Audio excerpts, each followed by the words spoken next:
सच्चिदानन्देश्वराय नमो नमः। 15वां सूत्र है वायु सन्निकर्षे प्रत्यक्षाभावाद दृष्टम लिंगम न विद्यते। इसकी उत्थानिका के रूप में कहते हैं कि ननु अदृष्ट लिंगो वायु ही युक्तम। वायु अदृष्ट लिंग वाला है कह चुके हैं। कहाँ कहा?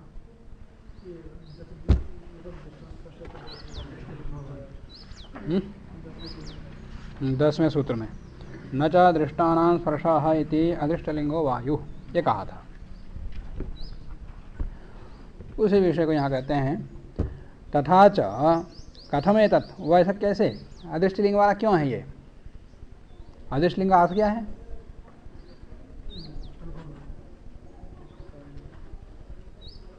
अदृष्टलिंग को क्यों कहा? यह अदृष्टलिंग है तो फिर अनुमान कैसे करते? अदृष्टलिंग का अर्थ क्या है? लिंग ही नहीं है तो फिर अनुमान कहाँ से? अनुमान तो होता है। विषय बताया व्याख्याकार ने। जिसकी व्याप्ति गृहीत ना हो उसको अदृष्टलिंग कहा। आगृहीत व्याप्ति कहा अदृष्टलिंग, ऐसे कहा। वायुना सह आगृहीत व्याप्तिकत्वाद अदृष्टलिंगम उक्तम, अदृष्टलिंगत्वम उक्तम। व्याप्ति के लिए प्रत्यक्ष चाहिए, लिंग का दोनों का। पर वायु ही अव्यन में यह है, प्रत्यक्ष नहीं है, तो उसको गुण कहाँ से होगा? स्पर्शित इंद्रिय से गृहीत है पर वो किसका ये नहीं पता। तथा च कथम इति ऐसा ये अदृष्टलिंग वाला क्यों? इत्यतः आहा वायुति वायु सन्निकर्षे प्रत्यक्षाभावात् दृष्टम लिंगम न विद्यते। उसी का समाधान बताया कि वायु का सन्निकर्षण त्वगिंद्रिय का वायु के साथ स्पर्श होने पर प्रत्यक्षाभावात्, प्रत्यक्ष का अभाव नहीं, जैसे अन्य गुण गुणियों के बीच में प्रत्यक्ष है उस प्रकार प्रत्यक्ष यहाँ नहीं है। त्वगिंद्रिय के द्वारा वायु का स्पर्श होता है परंतु वायु द्रव्य का प्रत्यक्ष नहीं होता। चक्षुरेंद्रिय के द्वारा इसका रूप का ग्रहण देखा और द्रव्य की उपलब्धि भी होती है कि रूप गुण का ही नहीं, गुणी का भी, गुण की भी उपलब्धि होती है। वैसे ही रस आदि गुण गुणी इंद्रियों से गुण गुणी के दोनों की उपलब्धि होती है। तो यहाँ स्पर्श गुण की उपलब्धि हो रही है पर गुणी द्रव्य की उपलब्धि नहीं हो रही है त्वगिंद्रिय से। हाँ? तो इसलिए वो प्रत्यक्ष नहीं है। जब प्रत्यक्ष नहीं है तो फिर लिंग कहाँ से होगा? तो प्रत्यक्ष अभाव, तो प्रत्यक्ष ना होने कारण से अदृष्टम लिंगम, इसका लिंग अदृष्ट है, माने इसका व्याप्ति नहीं हो सकती। प्रत्यक्ष अभावात दृष्टम लिंगम, दृष्ट प्रत्यक्ष भूत लिंग न विद्यते, नहीं है। दृष्टम ही लिंगम यत्र प्रत्यक्षेण व्याप्तिग्रह, लिंग वहां देखा जाता है जहां प्रत्यक्ष रूप से व्याप्तिग्रह होता। दृष्टम लिंगम ही, दृष्ट लिंग वो होता है यत्र प्रत्यक्षेण व्याप्तिग्रह, जहां पर व्याप्तिग्रह प्रत्यक्ष रूप से होता। माने महानस और धूम का दोनों का प्रत्यक्ष महानस में किया है, अग्नि और धूम का, तो दोनों का दर्शन किया, प्रत्यक्ष किया, इसलिए वो प्रत्यक्ष है। तो वो प्रत्यक्ष से फिर व्याप्ति बनी, तो व्याप्ति से फिर इन दोनों में से सहचरित दोनों में से किसी एक एक दर्शन से दूसरे का अनुमान हो जाता है। मान धूम के दर्शन से वन्य का, तो उस प्रकार यहाँ प्रत्यक्ष है ही नहीं। तो दृष्टिलिंग वो होता है यत्र प्रत्यक्षेण व्याप्तिग्रह तद उच्यते। यथा धूमो अग्नि है, जैसे धूम अग्नि का साहचर्य है, वो व्याप्ति है। वायु सन्निकर्षे चार, वायु के सन्निकर्ष में, वायु का त्वगिंद्रिय के साथ सन्निकर्ष होने पर वायुना सह अविनाभावे प्रत्यक्षम नास्ति, वायु के साथ में अविनाभाव प्रत्यक्ष नहीं है। वायु का सन्निकर्ष होने पर माने स्पर्श गुण की उपलब्धि होने पर वायु द्रव्य के साथ अविनाभाव रूप से प्रत्यक्ष नहीं होता। अविनाभाव माने बिना भाव माने अलग होना, उससे बिना ही रहना, बिना भाव। अबिना भाव में उसके बिना ना रहना। जैसे जाति की उपलब्धि व्यक्ति के बिना कभी होती, यह व्यक्ति की उपलब्धि कभी जाति के बिना होती, यह अबिना भाव है। तो यदि स्पर्श और स्पर्श गुण और वायु दोनों अविनाभाव से रहते तो अविनाभाव से उपलब्धि होना चाहिए। व्यक्ति के ग्रहण से जाति का बोध, जाति ग्रहण से व्यक्ति का बोध अविनाभाव से होता है। पर इस प्रकार अविनाभाव से यहाँ इसका प्रत्यक्ष नहीं हो रहा। वायु का, वायु द्रव्य का, वायु 9 प्रकार द्रव्यों में से वायु भी एक द्रव्य है। तो स्पर्श की उपलब्धि से, स्पर्श गुण की उपलब्धि से अविनाभाव से वायु द्रव्य की उपलब्धि नहीं हो रही है, इसलिए प्रत्यक्ष नहीं है। वायु सन्निकर्षे च, वायु सन्निकर्षे च मान स्पर्श के सन्निकर्ष होने पर, स्पर्श की उपलब्धि होने पर वायुना सह, वायु के साथ अविनाभावे प्रत्यक्षम नास्ति। नहीं भवति यो यह स्पर्श कंपादिमान सह वायु, जो स्पर्श वाला, कंप व क्रिया वाला है वो वायु है, ऐसे नहीं कह सकते, क्योंकि स्पर्श और कंप तो अन्यों में भी है, तो इस प्रकार की व्याप्ति भी नहीं बन सकती। यदि कस्यचित् प्रत्यक्ष, इस प्रकार प्रत्यक्ष भी किसी को नहीं है, किसी इस प्रकार की व्याप्ति का ज्ञान भी किसी को नहीं है। वायोः एव अप्रत्यक्षत्वात्, वायु का ही प्रत्यक्ष नहीं है, अप्रत्यक्ष है। वायोः एव अप्रत्यक्षत्वात् अतः एव, इसीलिए तादृशम प्रत्यक्ष गृहीत व्याप्तिकम लिंगम नास्ति। इस प्रकार से प्रत्यक्ष रूप से गृहीत व्याप्ति वाला लिंग वायु का नहीं है, इसलिए ये अदृष्ट लिंग वाला है, ये कहा जाता है। इसका अर्थ बता दिया। और तर्हि वायोः अनुमानमेव, फिर अनुमान कैसे होगा फिर वायु का, जब इसका लिंग ही नहीं है, अदृष्ट लिंग वाला है, तो अनुमान कैसे होगा फिर, अनुमान तो नहीं हुआ। तो तर्हि वायोः अनुमानम एव कथम इत्यतः आह उक्तम एव दृढ़यति सामान्यतो दृष्टाच्च विशेषः। सामान्यतो दृष्ट से, सामान्य रूप से इसकी सिद्धि हो जाती है, इसका अनुमान हो जाता है। तो इसकी व्याख्या करते हैं, अनुमानम ही त्रिविधम, अनुमान 3 प्रकार का है। कौन कौन सा? पूर्वत, शेषवत, सामान्यतो दृष्टम च। तथा च अयम अनुभूयमान स्पर्शः, ये जो त्वगिंद्रिय के द्वारा अनुभूयमान जो स्पर्श गुण है वो क्वचित आश्रित, कहीं न कहीं आश्रित होना चाहिए, क्योंकि स्पर्शत्वात्, स्पर्शत्व होने का क्या है, गुणत्वात् वाइति, गुण होने से, गुण है तो किसी न किसी द्रव्य बहुत गुणी में विद्यमान रहेगा। तो इसलिए स्पर्श का आश्रयभूत वायु ही है, इस प्रकार से अनुमान हो जाता है सामान्य रूप से। गुणत्वा इति सामान्यतो दृष्टादि, इस प्रकार सामान्य दृष्ट अनुमान से ही, दृष्टाद एव इतरबाध सहकृताद अदृष्ट अष्टद्रव्यातिरिक्त द्रव्याश्रितत्वं सिद्ध्यति इत्यर्थः। इस प्रकार सामान्यतो दृष्ट अनुमान से ही इतर बाध सहकृतात्, और इतर बाध के साथ, इतर बाध के सहित, माने ये स्पर्श गुण पृथ्वी में नहीं है, माने विशिष्ट प्रकार स्पर्श गुण उसके अंदर जो विद्यमान है वो है ही, और ये जल में भी नहीं है, अग्नि में भी नहीं है, और इधर आकाश आदि में है ही नहीं, तो 9 द्रव्यों में से किसी में भी नहीं है, तो इधर का बाध हो गया ना सबका। तो इतर सामान्य तो दृष्टि से सिद्ध हो रहा है, और इतर बाध से भी हो रहा है। तो इतर बाध सहकृतात्, इतर बाध के सहित अष्टद्रव्यातिरिक्त, इसका मतलब है जिसके अंदर, जिस द्रव्य के अंदर ये स्पर्श गुण है वो 8 द्रव्यों से अतिरिक्त तो कोई द्रव्य है, अष्ट द्रव्यातिरिक्त द्रव्य कोई है, और उसी के अंदर आश्रितत्व सिद्ध्यति, उसी द्रव्य के अंदर, अतिरिक्त द्रव्य के अंदर आश्रितत्व इसका सिद्ध होता है, इस प्रकार सिद्ध हो जाएगा सामान्य दृष्टाच। अब विशेष कर क्या वो आएगा, गतम तरिहि केवल व्यतिरेक है ना, तो ये केवल व्यतिरेक से सिद्ध हो गया, फिर सामान्य दृष्ट कहाँ हुआ है? केवल व्यतिरेक माने शेषवद अनुमान, शेषवद अनुमान से ही सिद्ध हो जाएगा। शेषवद अनुमान का उदाहरण क्या है?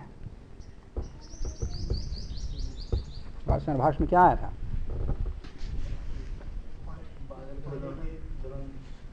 जल के प्रवाह को लेकर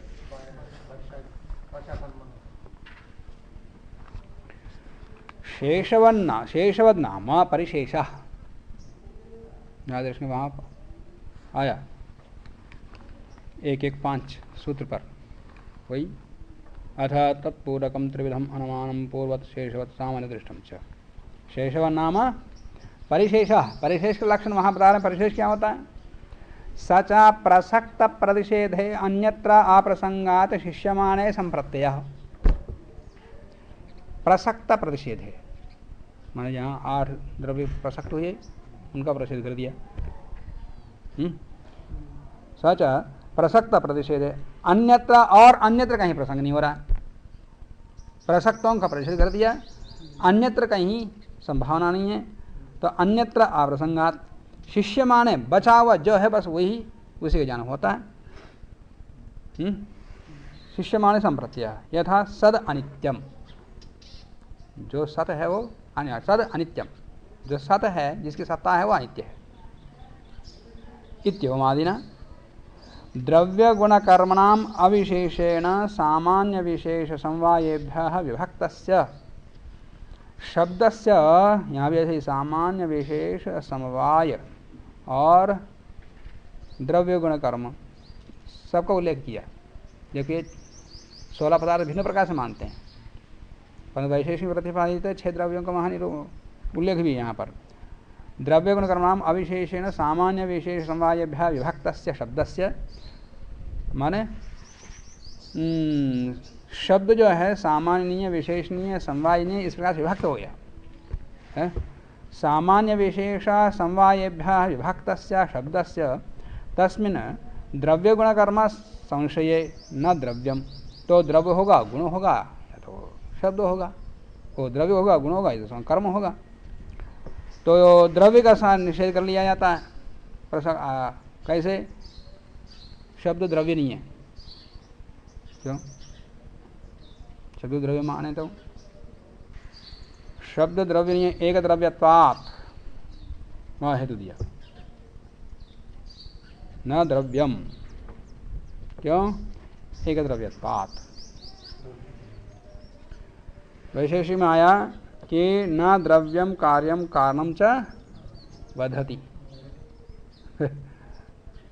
द्रव्य कार्य द्रव्य कारण को द्रव्य को या कारण द्रव्य कार्य द्रव्य को नहीं मारता, उसको हनन नहीं करता। और जबकि शब्द में ऐसा देखा जाता है, एक शब्द दूसरे शब्द मार रहा है। एक शब्द से दूसरे शब्द उत्पन्न होता है, द्रव्य से द्रव्य उत्पन्न होता है, इसमें कोई प्रतिपत्ति नहीं है। परंतु एक द्रव्य दूसरे द्रव्य को नहीं मारता, द्रव्य में एक लक्षण है न द्रव्यम कार्यम कारणं च वधति। परंतु शब्द कार्य द्रव्य को मार देता है, या कार्य द्रव्य शब्द कारण द्रव्य को मार, दोनों प्रकार से देखा जाता है। तो द्रव्य होता था ऐसा नहीं होता, वैशेष में आया वही वहां दिया, हेतु दिया। न कर्म, शब्द कर्म भी नहीं मान सकते। क्यों? कर्म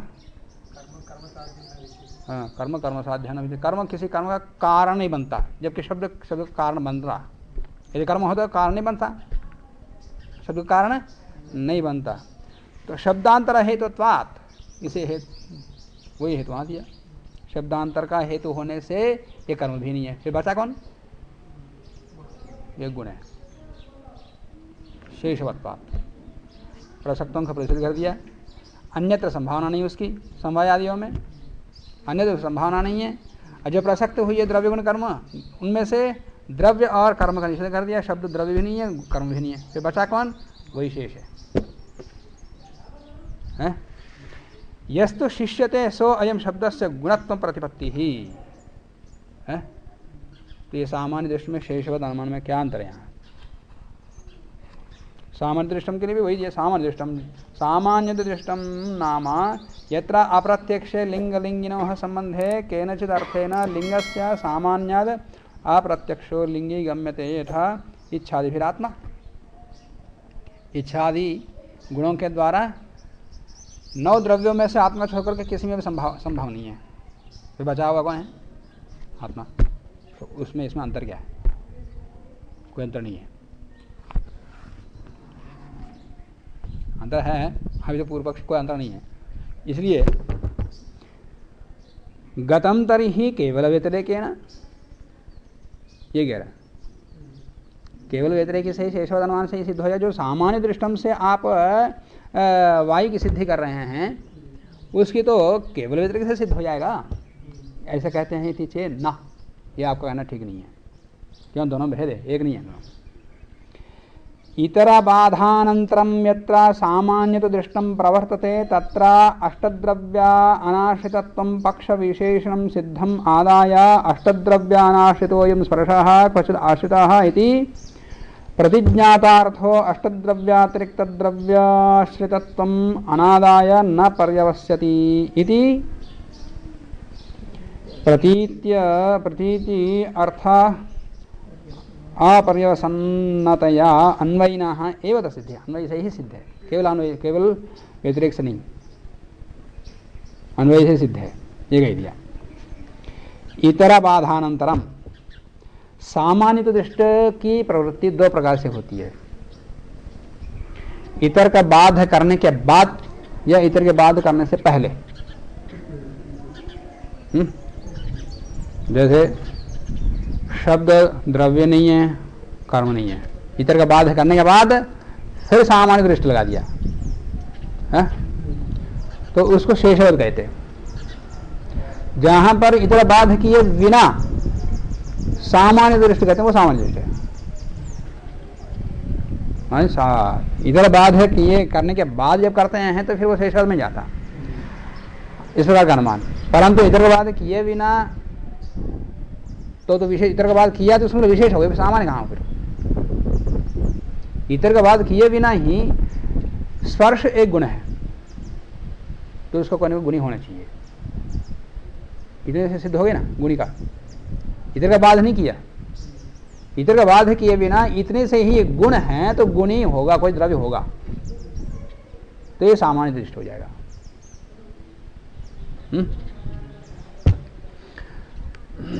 ये शब्द गुण है तो कोई द्रव्य होगा, वो आकाश है। पर सब में अन्वित करके एक एक को हटा करके हेतु के द्वारा युक्तियों से सबको बाध करके तब बचे हुए को कहेंगे तब तो फिर वो उसमें जाता।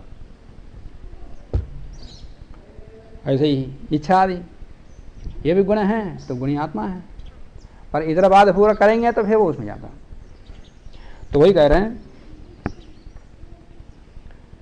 इतर बाधानंतरम, इतर बाध के पश्चात यत्र सामान्य दृष्टम प्रवर्तते, जहां सामान्य दृष्टानुमान की प्रवृत्ति होती है तत्र वहां पर अष्टद्रव्या अनाश्रितत्वम, माने 8 द्रव्यों में स्पर्श गुण का आश्रय नहीं है, इस प्रकार से उसका बाध कर रहे हैं इतर का। अष्टद्रव्य अनाश्रितत्वम पक्ष विशेषण सिद्धम, इस प्रकार से पक्ष सिद्ध हो जाता। कौन सा? कि वायु स्पर्श गुण वाला है, इस प्रकार पक्ष विशेषण च सिद्धम आदाय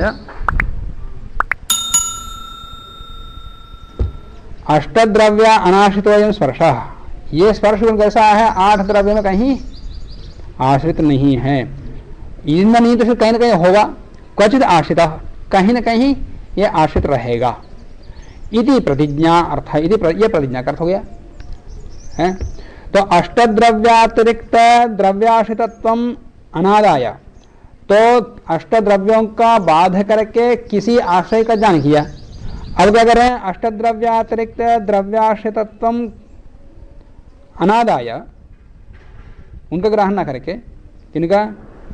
अष्टद्रव्या से अतिरिक्त जो द्रव्य, उस द्रव्य के अंदर रहने वाला, इस प्रकार न कह करके अतिरिक्त द्रव्य आश्रितत्वम अनादाय न पर्यवस्यति, तो फिर ये गुण कहाँ हो? फिर इसका अनादर करोगे तो। यदि प्रतीत्यर्थ पर्यावसन्नतया अन्वयिनः एव सत्सिद्धि, अन्वय से ही सिद्ध हो जाता। यदि व्यतिरेक होता तो व्यतिरेक माने व्यतिरेक व्याप्ति कैसे होगी? जैसे पृथ्वी गंध वाली है, गंध केवल पृथ्वी में ही है, अन्यत्र कहीं नहीं। यह इतरेभ्यः न भिद्यते न सह गंधवती, इतरेभ्यः माने जो जलादि से भिन्न नहीं है वो गंधवती नहीं है। यदि जलादिभ्यः न भिद्यते तन्न गंधवत, जो जलादि से भिन्न है वो गंधवत है।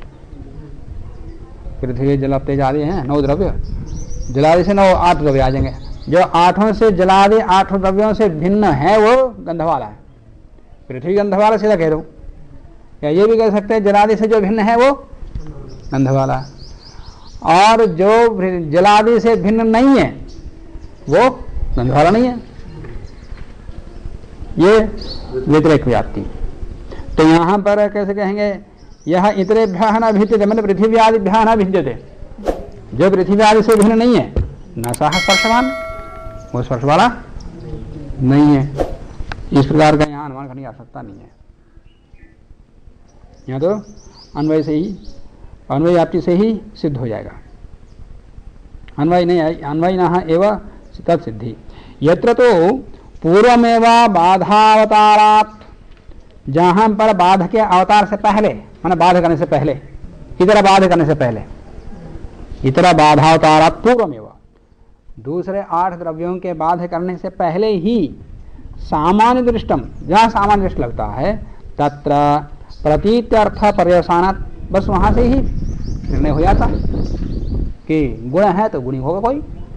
तो इस प्रकार से पर्यवसान होने से, प्रतीति निर्णय हो जाने से, प्रतीति के अर्थ का निर्णय हो जाने से, केवल व्यतिरेकी इति अभ्युपगमात्, ऐसे अनुमान को केवल व्यतिरेक कहते हैं नैयायिक लोग न्याय दर्शन में। केवल व्यतिरेकी इति अभ्युपगमात्, केवल व्यतिरेकी अनुमान के रूप में किसको स्वीकार किया, इतर बाध से पहले जो अनुमान करते हैं वो केवल वो शेषवद अनुमान है। इतर बाध से पहले, पहले उल्टा बता देगा, केवल बाधावतारात् पूर्वमेव, इतर बाध से पहले ही सामान्य की प्रवृत्ति जहाँ होती है, ऐसे प्रतीति से ही जहाँ पर निर्णय हो जाता है, ऐसे निर्णय को, अनुमिति को केवल व्यतिरेकी अभ्युपगमात् न्याय, न्याय दर्शन में या न्यायिकों के द्वारा उसको केवल व्यतिरेकी या शेषवद अनुमान के रूप में स्वीकार किया गया।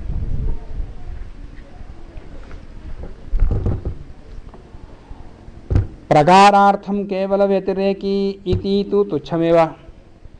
कुछ लोग कहते हैं जो केवल व्यतिरेकी है या शेषवद अनुमान है वो प्रकारार्थ है, माने प्रकार ज्ञान के लिए, प्रकारार्थम माने प्रकार ज्ञान के लिए केवल व्यतिरेकी, ऐसा जो कहते हैं तत्तुच्छमेव, उनका कथन ये ठीक नहीं है। उक्त स्थले प्रकारस्य अन्वयनय है उपस्थित है, जो पीछे हमने बता दिया वहां तो प्रकार अन्वयी से ही, प्रकार जो ज्ञान है वो अन्वयी से ही सिद्ध है, हमने बता दिया। इसका मतलब क्या हुआ, सामान्य दृष्ट अनुमान वह है जो इतर बाधा पूर्वक किया जाता, इतर बाधा पूर्वक जो अनुमान कराया जाता है वो सामान्य दृष्ट है। जो इतर बाध किए बिना ही कर लेते हैं वो शेषवद है। तो उक्त स्थल में तो हमने तो बता दिया कि प्रकार ज्ञान में अन्वयी की उपस्थिति से ही सिद्ध है, और ये भी नहीं कह सकते कि व्यापकतावच्छेदक प्रकारिका एवं अनुमिति ही इति नियमस्तु अप्रामाणिक। ऐसा कहते हो तो वहां का कथन श्रद्धा ही अप्रामाणिक होगा। कौन सा, व्यापकता अवच्छेदक प्रकारिका, व्यापकता का अवच्छेदक कौन होगा, परतो वन्यमान धूमात, वहां पर व्यापक कौन है, अग्नि वन्य, तो उसका अवच्छेदक धर्म व्यापक है तो व्यापकता है, तो व्यापकता का अवच्छेदक धर्म वो नित्य। तो इसी प्रकार से व्यापकतावच्छेदक कोई धर्म होगा, तो व्यापकतावच्छेदक जो धर्म है, धर्म ही जहां विशेषण के रूप में जाना जाता हो वो प्रकारक हो गया, प्रकारिका। व्यापकतावच्छेदक प्रकारिका एवं अनुमिति, अनुमिति का लक्षण तुम ऐसे जानोगे तो ये अप्रामाणिक होगा।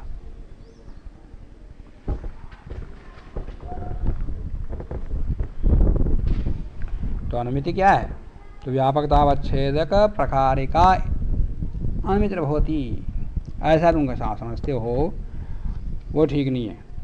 नियम, इस प्रकार का नियम तो अप्रामाणिक है, क्योंकि इसका अनिवार्य नियम नहीं है, ये सर्वत्र नहीं घटित होता।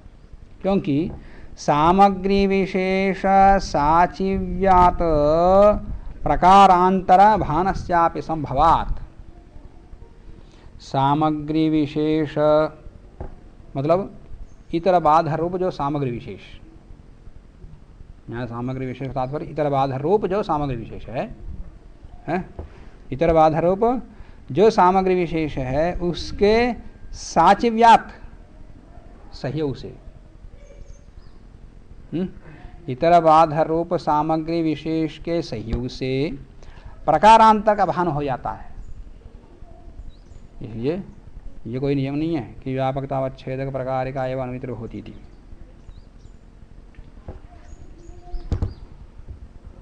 तो यहाँ पर जब लिंग नहीं है तो अनुमान कैसे हुआ? तो लिंग के अभाव में भी अनुमान होता। कहाँ? सामान्य दृष्टि, सामान्य दृष्टि अनुमान लिंग बिना लिंग ही होगा। तो सामान्य दृष्टि अनुमान से वायु की सिद्धि हो जाती है, वायु का अनुमान हो जाता है। अविशेष का तात्पर्य क्या हुआ? सामान्यतो दृष्टाच्च अविशेष, सामान्य, सामान्य तात्पर्य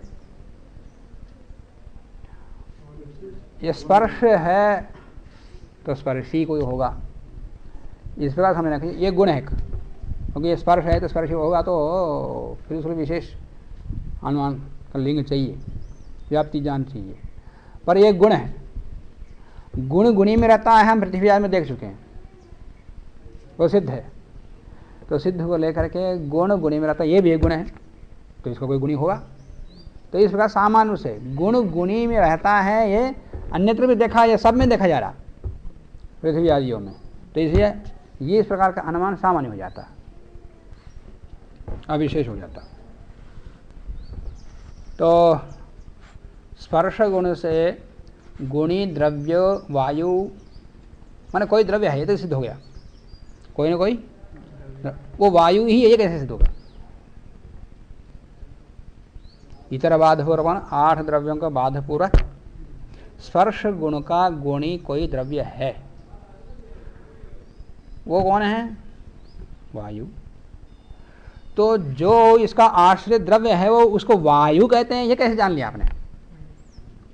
इस अनुमान से तो इतना ही जाना गया कि कोई ना कोई द्रव्य, आश्रित द्रव्य कोई है, स्पर्श गुण का आश्रित द्रव्य कोई ना कोई है, इतना तो अनुमान लगा। पर उस द्रव्य को वायु कहते हैं, ये कैसे जान लिया आपने? तो उस समाधान के लिए कहते हैं तस्माद आगमिकम, वेद से जान लिया,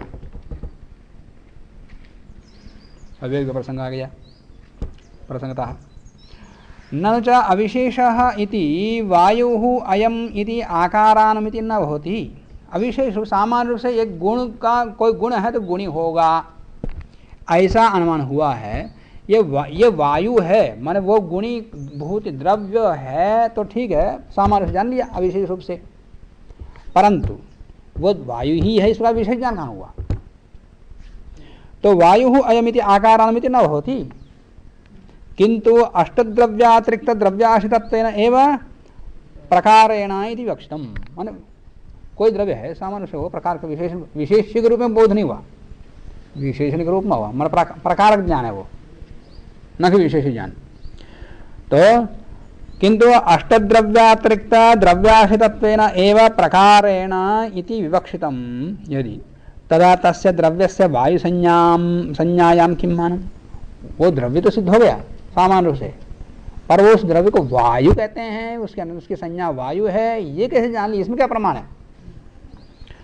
तो किम मानम इत्यतः तस्माद आगमिकम, इस प्रकार का ज्ञान आगमिक है, आगम से वेद से होता है, इस प्रकार संज्ञा का ज्ञान।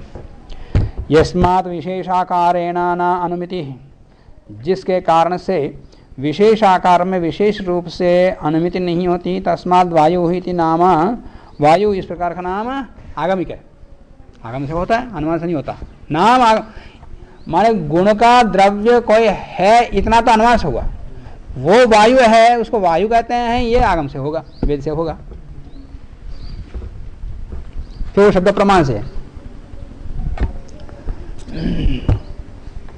आगम वेद, आगम वेद ततः सिद्धम, माने आगमा सिद्धम आगमिकम। वायुर्वै क्षेपिष्ठा देवता, आ गया ना, एक क्षेपिष्ठ देवता वायु। वायव्यम श्वेतम छागलम आलभेतो, वायु देवता का श्वेत बकरे का आलभन करना चाहिए। वायुश्च सर्ववर्णो अयम सर्वगंधवः शुचि, इत्यादि वचन है सब ये ब्राह्मण के दे रहे हैं वाक्य, वेद मंत्रों में भी है, बहुत मंत्रों में। ईशेत्वजेत्वा वायवस्थो, आ गए ना, बहुत मंत्रों में वायु को, जिसको स्पर्श गुणवान के रूप में अनुमान हुआ उसको वायु कहा जाता है। इसके लिंग वेद मंत्रों में बहुत सारे हैं, ब्राह्मण वाक्य दे रहे हैं। तो इत्यादि विधि शेषभूतार्थवादात, विधि के शेषभूत जो अर्थवाद वचन हैं उनसे ही वायु संज्ञा अधिगति, उनसे ही वायु संज्ञा की अधिगति हो जाती है, बोध हो जाता है। यथा जिस प्रकार से स्वर्ग का यन्न दुखेन संभिन्नम न च ग्रस्तम अनंतरम, जहाँ जाने के बाद कभी दुख से युक्त नहीं होता, यन्न दुखेन संभिन्नम न च ग्रस्तम अनंतरम, फिर उसके बाद फिर कभी दुख होगा ही नहीं, वो स्वर्ग होता है। इत्यादि अर्थवादा स्वर्ग संज्ञाया है, इत्यादि के अर्थवाद है स्वर्ग संज्ञा, जैसे जान लेते हैं वैसे वायु संज्ञा के जानी जाएगी। वसंते सर्वसस्यानां जायते पत्र शातनम, मोदमानाश्च तिष्ठन्ति यवाः कनिशशालिनः। वसंते सर्वसस्यानां, वसंत ऋतु में सभी फसल है, सभी फसल है, सभी फसलों का पत्र शातन हो जाता है, पत्र गिर जाते हैं, नया फसल आ जाता है, सूख जाता है। वसंते सर्वसस्यानां जायते पत्र शातनम, पत्र का शातन हो जाता है, समाप्त हो जाता है।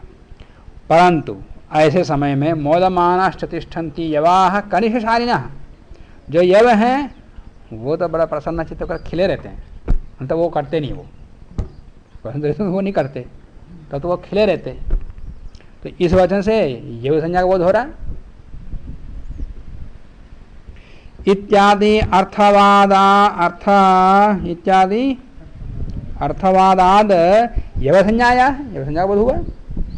ऐसा ही अम्बुजो वेतसः, अम्बु से उत्पन्न होने वाला वेतस बांस बेंत, इति अर्थवादात वेतस संज्ञाया, इस अर्थवाद से वेत संज्ञा का बोध हो जाता है। और वराहम गावो अनुधावंती, वराह के पीछे बैल दौड़ते हैं, उसको मारने के लिए होगा, किसी लिए होगा। वराहम गावः अनुधावंती, उसके पीछे पीछे गावें दौड़ रहे हैं। इति अर्थवादात वराह संज्ञाया, वराह संज्ञा का बोध हो जाता है। अन्यथा इस प्रकार से अर्थवाद से, इन वचनों से जिन जिन की संज्ञा का बोध हुआ है उसी प्रकार से वायु संज्ञा का बोध हो जाएगा। यदि इस प्रकार से आगम वचनों से संज्ञा का बोध नहीं मानते, स्वर्ग कामो एजेता इत्यादो विशिष्ट सुखानुपस्थितौ यागादिषु स्वर्गार्थिनां प्रवृत्ति न स्यात्, स्वर्ग किसको कहते हैं इसको पता ही नहीं, स्वर्ग कामो एजेता, ये याग में कैसे प्रवृत्त होगा? याग के प्रवृत्ति में तब हो करेगा, तब होगा उसकी प्रवृत्ति होगी जब उसको स्वर्ग बोध हो। तो स्वर्ग बोध कैसे हुआ? इन अर्थवाद वचनों से ही हुआ। और यवमयश्चरुर भवति, तो यवमय चरु बनाने में प्रवृत्ति कैसे होगी जब यव का ज्ञान नहीं उसको। वेद से कटे प्राजापत्यम धिनोति, माने वेद के कट में प्रजापति देवता का वहाँ कंपित करता रखता जो भी है। वाराही चा उपानत, वराह संबंधी का जूता इत्यादि का बोध कैसे होगा? वैसे तो लोक में प्रचलित है, वही सिद्ध हो जाएगा। इत्यादि वचनों में तो म्लेच्छ प्रसिद्धि अनुरुद्ध प्रवृत्ति अनध्यवसाय, म्लेच्छ लोगों की प्रसिद्धि के कारण से प्रवृत्ति हो जाएगी, ऐसा निर्णय नहीं कर सकते। क्यों? क्योंकि म्लेच्छ लोग जो शास्त्र जानते हुए यवराह वेद शब्दान, यव शब्द को, वराह शब्द को, वेद शब्द को किस अर्थ प्रयोग करते हैं? यव से कंगु अर्थ लेते हैं वो, वराह से वायस लेते हैं, कौवा लेते हैं, और वेद से जम्बू जामुन लेते। तो फिर जहाँ जहाँ ये इनका विधान किया है वहाँ पर इनका प्रचलित अर्थ को लेकर करोगे।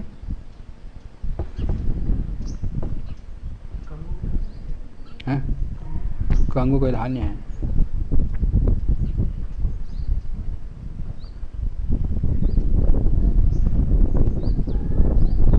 माल कंगनी को कहते हूँ। तथा च अर्थवादम अंतरेण, तो अर्थवाद के बिना, तथा च अर्थवादम अंतरेण संदेह स्यात्, अर्थवाद को माने बिना, वचनों से संज्ञा निर्णय किए बिना संदेह उत्पन्न होगा। संदेह स्यात् इति आगमादेव तत्तद अर्थ प्रतीति ही भाव, इसलिए उन आगम से ही अर्थ की प्रतीति होती है या संज्ञा का बोध हो जाता है। नाम मात्रम आगमिकम, जो भी नाम है सब के सब आगम से सिद्ध है। सर्वेषां तु नामानि कर्माणि च पृथक पृथक। मनुस्मृति का नहीं कहा, सृष्टि के आदि में वेद का शब्द का ज्ञान या नाम का ज्ञान, कर्म का ज्ञान वेद से ही हुआ। फिर उसके बाद उसी के ज्ञान से फिर ऋषियों ने भी नामकरण किया है। तो नामकरण के पीछे तो या तो वेद है या तो ऋषि हैं। आगे और कहेंगे। तो वो द्रव्य वायु है, वो कैसे जाना जाएगा? वेद से। उसके लिए और एक कारण बता रहे हैं।